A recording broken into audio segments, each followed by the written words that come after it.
Brooklyn 5 years ago, they had very bad management in place. They had guys in that front office who thought it was a great idea to trade, basically mortgage 5 years of their future to get two old and aging stars in Paul Pierce and Kevin Garnett, and they got Jason Terry in order to win now. And I think they ended up making the playoffs once, but they mortgaged 5 years of their future. And now looking at where they're at now, they've got Kyrie Irving.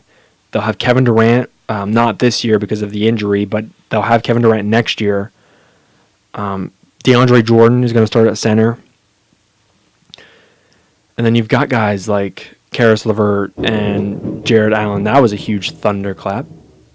But anyways, Jared Allen, Karis LeVert, Joe Harris, very solid quality young players. I think the Brooklyn Nets are going to be they're going to be a good team next year. They're going to be a great team in 2020, 2021. And they're probably going to be the best team in the Eastern Conference. So that's great for them. And if you'd asked me 5 years ago if the Brooklyn Nets were going to be in a better position than 95% of the teams in the league, I would have laughed, because they gave away their future and they were able to kind of turn the soil over in the front office. And it's crazy to think that they're in a better position now than the Boston Celtics. And the Boston Celtics are the ones who benefited from that trade. It's pretty incredible to me. But I do think this is actually really interesting, because I think if Kevin Durant doesn't get hurt, these two players are on the Knicks right now. And DeAndre Jordan re-signs with the Knicks, because DeAndre Jordan was with the Knicks at the end of the season last year. I think if Kevin Durant doesn't get hurt, he re-signs. There was a report that came out that the Knicks, they were hesitant to offer Kevin Durant the max because of the injury, because of what happened in years past with guys like Amari Stoudemire, Carmelo Anthony. They traded away Kristaps Porzingis because of his ACL injury. They didn't want to take a risk. I think it would have been well worth the risk, but of course, I guess we don't know.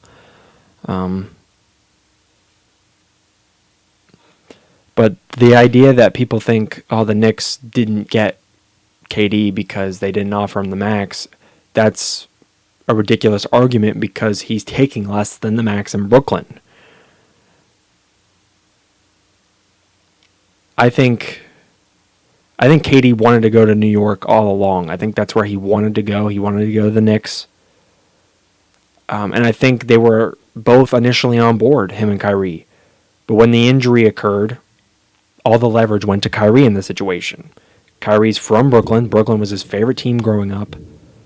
And when you're injured and you're going to be out for a whole year, you kind of don't have any leverage as far as recruiting. And so you could either return to Golden State and go after you'd be rehabbing for a year, and then you could keep that team together and go after another chip, or you could link up with one of your best buds in Kyrie and go to Brooklyn. And I think that was his next best option, was Brooklyn. And I think Brooklyn is a better situation anyways, because it's a much better front office. I think it's a much better front office situation there in Brooklyn than it is in New York.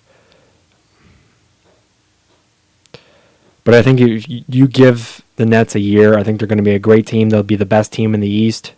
Once you give KD some time to kind of get reacclimated to the game, they'll be really, really good for years to come. And a lot of people are bashing the Knicks for not offering the max, myself included. I think the Knicks absolutely should have offered him the max. But I don't think it would have changed anything because of the injury. I think Kyrie had all the leverage in the situation. So I don't really think it's the Knicks' fault, because I don't think they were getting them anyways. But the Knicks, they did pick up some solid players, albeit they're not stars, but you're picking up solid players. They got Julius Randle, Bobby Portis, Wayne Ellington. They got Reggie Bullock. So, I mean, they picked up some shooters and some quality big men. And they have R.J. Barrett. They're going to be rolling out a roster, a starting five. Probably Dennis Smith Jr. at the 1, R.J. Barrett at the 2, Kevin Knox at the 3, Julius Randle at the 4. And then they picked up Taj Gibson as well. Maybe you put Taj Gibson at the 5. That's not a terrible lineup. I don't think so. Is it one of the better in the East? No. Is it middle of the pack?